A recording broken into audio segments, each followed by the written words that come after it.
एक दो पवनम राजन जगमुर यदु कुमार का।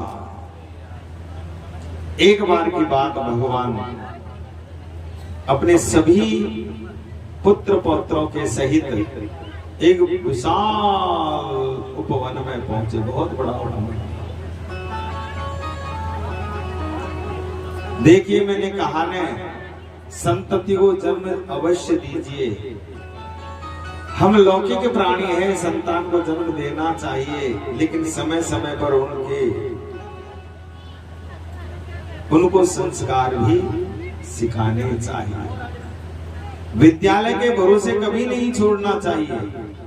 विद्यालय में विद्या अध्ययन कर सकता है, बालक पढ़ सकता है, लेकिन संस्कार तो घर से ही जन्म लेकर के आते हैं। जैसे संस्कार बालकों के अंदर डालोगे, वैसे ही बालकों के अंदर गुण जन्म लेंगे। संस्कार। और प्रथम गुरु है माँ। बालक की प्रथम गुरु माँ है। दूसरा गुरु है बालक का पिता। आचार्य का तीसरा नंबर आता है।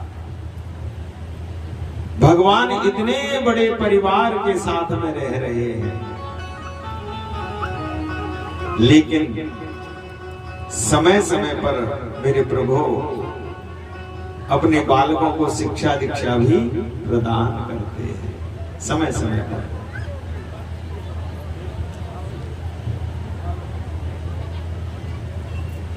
एक बार भगवान सभी यदु बालकों को लेकर के बहुत बड़े उपवन में गए। प्रभु तो एक पीपल के वृक्ष के नीचे बैठ गए और यदु बालक खेलने लगे। उनकी गेंद एक सूखे कुएं के अंदर गिर जाती है। विशाल कुआं था। कुएं में जाकर के जब गेंद को देखने लगे तो विशाल गिरगिट उस कुएं के अंदर पड़ा हुआ। दौड़े दौड़े सभी यदु बालक प्रभु के पास आए। बोले, भगवान, गिरगिट तो हमने बहुत देखे, लेकिन इतना बड़ा गिरगिट, इतना विशाल गिरगिट पहली बार देख रहे हैं।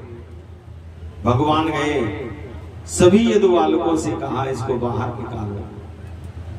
सभी ने पूरी शक्ति निकाल कर लगा करके उस गिरगिट को बाहर निकाला। प्रभु का दिव्य पीतांबर जैसे ही गिरगिट से स्पर्श हुआ कि गिरगिट की देह छूट जाती है और दिव्य रूप धर करके प्रभु के सामने प्रकट हो जाता है। और भगवान की सुंदर स्तुति करता है। भगवान ने कहा, कौन हो तुम? भैया, इस प्रकार से गिरगिट बने हुए हो। बोले, नृगो नाम नरेंद्रो हम इक्ष्वाकु तनय प्रभु। हे प्रभु, मेरा जन्म इक्ष्वाकु वंश के अंदर हुआ है और नृग मेरा नाम है। दानिस्वाख्याय मानेषु यदि ते कर्ण स्पृशम। दानियों की जब बात चलती है प्रभु, तो सबसे आगे नाम मेरा ही होता है। इतना दान मैंने अपने जीवन में किया। भगवान ने कहा, है सब कैसो दान करो भैया तूने? सबसे आगे नाम काई को दान करो? बोले, हे प्रभु, मैंने अपने जीवन में गैयाओं का दान किया है। बोले, कितनी गैयाओं को दान करो भैया जो आगे नाम? नृग ने हंस करके कहा, ये बात तो आपने ऐसे कह दी जैसे कोई बरसात के दिनों में कहे कि आकाश से कितनी बूंदें पृथ्वी पर गिरी है। जैसे बरसात की बूंदों को गिनना नामुमकिन, ऐसे मेरे द्वारा दान दी हुई गैयाओं को गिनना नामुमकिन। अच्छा भैया, फिर भी गिरगिट क्यों नहीं मिली? कोई बूढ़ी ढेरी गैया को दान करे हो, जो पाप की कमाई आती होगी राजकोष में, वहां से गैया खरीद करके दान करे हो। बोले, ना प्रभु, मेरे दान में कोई दोष नहीं था। जो शुद्ध कमाई आती थी राजकोष में, उसी से गैया खरीदता था और सोने से सींग मंडता था, चांदी से खुर मंडता था, फिर मैं गैया ब्राह्मण को दान करता था। मेरे दान में कोई दोष नहीं था। अपनी गायों की विशेषता गिनाता है। पयस्विनी तरुणी शील रूपा गुणोपन्ना कपिलाही में श्रृंगी। ऐसा नहीं दूध देना बंद कर दिया और वह गैया को खरीद करके दान करना। पयस्विनी दूध देवे वाली गैया, दूध देवे वाली गैया होए और बूढ़ी ठेरी है गई होए, वह गैया को खरीद के लेके आए ना। तरुणी एकदम नई गैया, और दूध देवे वाली होए नहीं होए मरगणी होए ना सील रूपा पयस्विनी तरुणी सील रूपा गुणोपन्ना कपला हेम श्रृंगी सर्व गुण संपन्न गैया का दान सोने से सींग मंड के चांदी से खुर मंड करके मैंने ब्राह्मणों को दिया। भैया फिर तो या गिरगिटियों काहे को मिल गई? बोले प्रभु क्या बताऊं, एक बार किसी ब्राह्मण की गैया मेरी गैया में आकर के मिल जा रहे, वह गैया को दान भी मैंने किसी अन्य ब्राह्मण को कर दियो। वो ब्राह्मण वह गैया ले जा रहे हो, दूसरो ब्राह्मण गैया ढूंढ दो आ रहे हो। दोनों ब्राह्मण आपस में टकराए और ब्राह्मण ने कही रे भैया हमारी गैया है, कहाँ लेके जा रहे हो? बोले तुम्हारी गैया? बोला हाँ ये हमारी गैया है। बोले अभी अभी हमको राजा ने दान में दिए, ये आपकी गैया कैसे हो सकती है? बोले इस गैया का दान राजा आपको कैसे कर सकता है? दोनों ब्राह्मण झगड़ते झगड़ते मेरे सामने आ जाते हैं। मैं कोई निर्णय नहीं कर पाया। आखिरकार मेरे मुख से निकल गया कि हे ब्राह्मण देवता, इतने नाराज काहे को होते हो? आपके यहाँ जो गैया होगी वो मेरे ही यहीं से गई होगी, एक के बदले दो ले जाओ। ब्राह्मण क्रोध में भर गया। ब्राह्मण दो प्रकार के होते हैं, याचक और अयाचक। ये अयाचक ब्राह्मण था। ले मूर्ख, इस राज सिंहासन पर बैठ करके भी तुझे न्याय करना नहीं आया? तूने कैसे विचार कर लिया मेरे यहाँ जो गैया थी वो तेरे यहाँ से गई थी? एक तो आए हैं तब से कोई निर्णय नहीं किया, ऊपर नीचे सिर को कर रहा था, और बोला है तो रंग बदल करके बोला है गिरगिट की तरह, जा तुझे गिरगिट की योनि ही प्राप्त हो जाए। श्राप देकर के मुझे दोनों ब्राह्मण उस गैया को वहीं छोड़ करके चले गए। हे प्रभु मेरा समय पूरा हुआ, मैं धर्मराज के सामने पहुंचा, पूरा लेखा जोखा मेरा देखा गया। धर्मराज जी ने कहा हे राजन, पूरा जीवन आपका पुण्य में है, सिर्फ एक पाप बना है आपसे, पूरा जीवन आपका पुण्य में है। तो पाप पहले भोगोगे या पुण्य पहले भोगोगे? बोले सिर्फ एक ही पाप है, बाकी का पुण्य ही पुण्य। बोला हाँ, तो पहले उस पापी को भोग लेते हैं, बाकी शेष तो हमको हमारे जीवन में पुण्य ही रहेगा। मेरा कहना था, धक्का दिया मुझे, मैं गिरगिट बन करके पृथ्वी पर आ गया। हे प्रभु, इस देह को पाकर के इतने कीड़े मकोड़ों को खाया है, इतने कीड़े मकोड़ों को खाया है, इतने पाप किए कि मेरे सारे सुकृत क्षीण हो गए, मेरे सारे पुण्य क्षीण हो गए। लेकिन आज आपका स्पर्श पाकर के मेरे जन्म जन्मांतर के, कल्प कल्पांतर के, युग युगांतर के सारे पाप जल करके भस्मीभूत हो गए। सुंदर स्तुति करते हुए प्रभु के परम पद को जाता है। और भगवान ने कहा हे यादव बालकों, देखा एक भूल से एक ब्राह्मण का धन राजा के धन में आकर के मिल गया, और भूल से राजा ने उस धन को किसी अन्य ब्राह्मण को प्रदान कर दिया, जिसका परिणाम राजा को गिरगिट की योनि भोगनी पड़ी। और कोई जानबूझ करके ब्राह्मण के धन का हरण करता होगा, उसकी क्या दशा होती होगी। इसलिए ब्राह्मण के धन का कभी हरण नहीं करना चाहिए, भूल करके भी हरण नहीं करना चाहिए।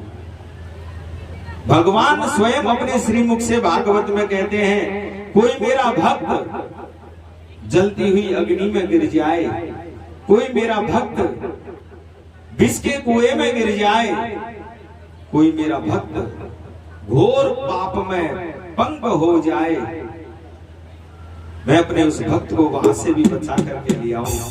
लेकिन जो भक्त मेरा ब्रह्म द्रोही हो जाए, उसको तो मैं कृष्ण भी नहीं बचा सकता, उसको तो मैं कृष्ण भी नहीं बचा सकता। जो ब्रह्मद्रोही है, सबसे पहले मुझे कृष्ण का विरोधी है। ना हम हलाहलम मन्ये विषम यश प्रतिक्रिया, ब्रह्मस्त्वम ही विषम प्रोक्तम नाश प्रति विधिर भुवि, कुलम समूलम देती ब्रह्म स्वारिणी पावके। जो ब्रह्मद्रोही है वो तो से कुल के विनाश को प्राप्त हो जाता है। इतनी महिमा यहाँ पर ब्राह्मणों की भगवान ने गाई है। यदु बालकों को उपदेश दिया। और हे राजन क्या पूछना चाहते हो? बोले भगवान श्री कृष्ण के तो बारे में आपने बताया, लेकिन जरा बलराम जी की भी कुछ महिमा बता दो, बलराम जी के बारे में भी। बोले सुनो राजन, एक बार की बात बलराम जी ने कहा, हरे कृष्ण देख हमन को ब्रजवासी से बिछड़े बहुत दिन है भैया, और जब ते हम बिछड़े हैं हमने सुध नाय ली, और तो देख द्वारका में रह रहे हैं, आनंद से रह रहे हैं, चले अपन अपने ब्रजवासी से मिलावे। भगवान ने कहा भैया यह समय तो मैं कछु राजकारण में ज्यादा व्यस्त हूँ, एक काम करो अब की बार आप चले जाओ, अगली बार मैं आपके संग चलूंगा। बोले ठीक है तू रहे द्वारका में, मैं ही जाया हूँ। बोले हाँ, और 2 महीने के गर्मियों की छुट्टी बिताने के लिए बलराम जी ब्रज यात्रा को करते हैं। 2 मासो तत्र चावांसी मधुम माधव में, मधु और माधव यानी चैत्र और वैशाख का महीना 2 महीने की गर्मी छुट्टी बिताने के लिए ब्रज यात्रा को करते हैं। अब तो जो ब्रज में पहुंचे कि महाराज ब्रजवासी ने जब बलराम जी को देखो, ब्रजवासी के आनंद को पारावार नाय रहे हो, और मिल करके ब्रजवासी बड़े प्रसन्न भये। मेरे बलराम जी बाबा नंद मैया यशोदा सब ते खूब मिले भक्तों, सब ते खूब मिले। और एक दिन गर्मी पड़ रही थी, वृक्ष के नीचे बैठे थे, पसीना बह रहा था। ब्रजवासी ने कही भैया बलराम देख कितनी गर्मी पड़ रही है, चलें जमुना में नहाया हुआ, शरीर ठंडा है जाएगा, तरावट आ जाएगी। बलराम जी ने उस दिन एक वृक्ष आता है जिससे रस टपकता है, उस वृक्ष के रस का यदि पान कर ले तो मदिरा जैसी मादकता देता है वो रस, उस रस का पान कर रखा था। तो कुछ मादकता तो थी। बोले अरे यमुना जी तो यहाँ से बहुत दूर है, चलो हम यमुना जी को यहीं बुलवाए देते हैं, यहीं आएगी यमुना, उसमें स्नान कर लेंगे। ब्रजवासी ने कही कहा बात कही लाला, यमुना जी यहाँ आ जाएगी? बोले क्यों ना आएगी, जब हम बलराम बुलाएंगे तो वो आना पड़ेगा। बोले सभी ने ताली बजा के अच्छा तो बुला के बता। बोले अवई लो। बलराम जी ने कहा हे यमुने, मुझे और मेरे ब्रजवासियों को बड़ी गर्मी लग रही है, आप इधर आओ, हम आप पे स्नान करना चाहते हैं। यमुना ने कहा जाओ, ऐसे यदि मैं बुलावे पे आगे लगी तो घर घर में होके बहवे लगूंगी। यमुना ने नाय सुनी। बलराम जी को क्रोध आ जाता है, पापे तुम मावज्ञाय यन्ना यासी मया होता है, पापनी तूने मुझ बलराम की आज्ञा की अवहेलना की है।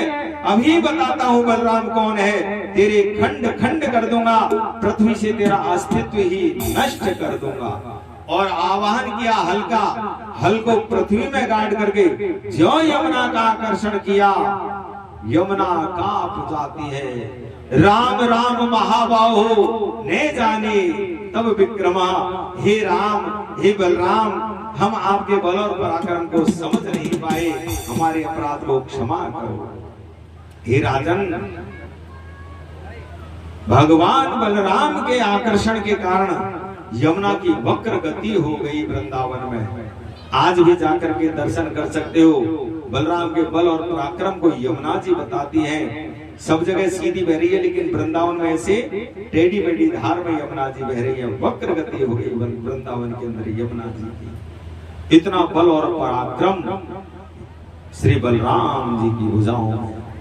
भक्तों, एक बार श्री नारद जी भगवान के गृहचर्या का दर्शन करने के लिए पधारे। 16,108 भवनों में प्रभु को हर रानी के साथ अलग अलग रूप से श्री नारद जी ने देखा, प्रसन्न हो गए, भगवान के चरणों में आकर के गिर जाते हैं। पुत्र मां खिदा, पुत्र खेद मत करो। एक करुष देश का राजा था पौंड्रक, जो अपने आप को वासुदेव कृष्ण के रूप में, पौंड्रक वासुदेव के रूप में पुजवाता था, मैं ही भगवान हूं। भगवान अपने 8 यादव सरदारों को लेकर के करुष देश पहुंचे और पौंड्रक का भी उद्धार करते हैं। पौंड्रक का भी उद्धार भगवान ने किया। और राजन क्या सुनना चाहते हो? हे राजन, आज आपका अंतिम दिवस है। आज संध्या होते होते तक्षक आपको डसने के लिए आने वाला है। प्रभु, भगवान इतने बड़े परिवार के साथ में कैसे रहते थे, जरा इसके बारे में भी बता दो। तो अब भगवान की दिनचर्या जानते हैं, किस प्रकार की दिनचर्या की, नित्य की मेरे प्रभु की दिनचर्या। ब्रह्म मुहूर्त उत्थाय वायु स्पर्श माधव दद्यो प्रसन्न कर्णम आत्मानं तमसे परम। भगवान कब उठते हैं? ब्रह्म मुहूर्त उत्थाय। ब्रह्म मुहूर्त में 4 से और 5 बजे का समय होता है ब्रह्म मुहूर्त का। हर किसी को बिस्तर छोड़ देना चाहिए। 4 और 5 बजे के बीच का जो स्नान है, ये ऋषि स्नान कहलाता है। ऋषि स्नान।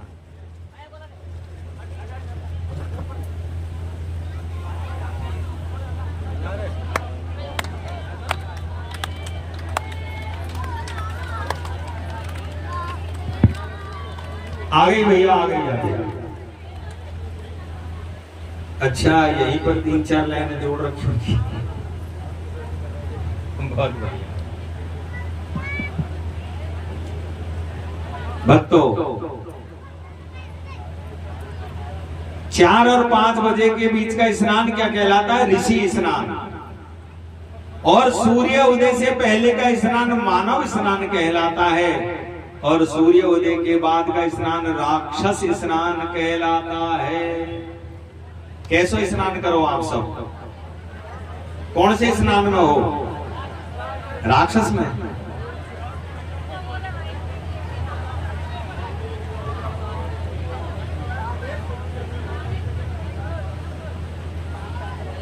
हर किसी को प्रातः काल 4 और 5 बजे के बीच में खड़ा हो जाना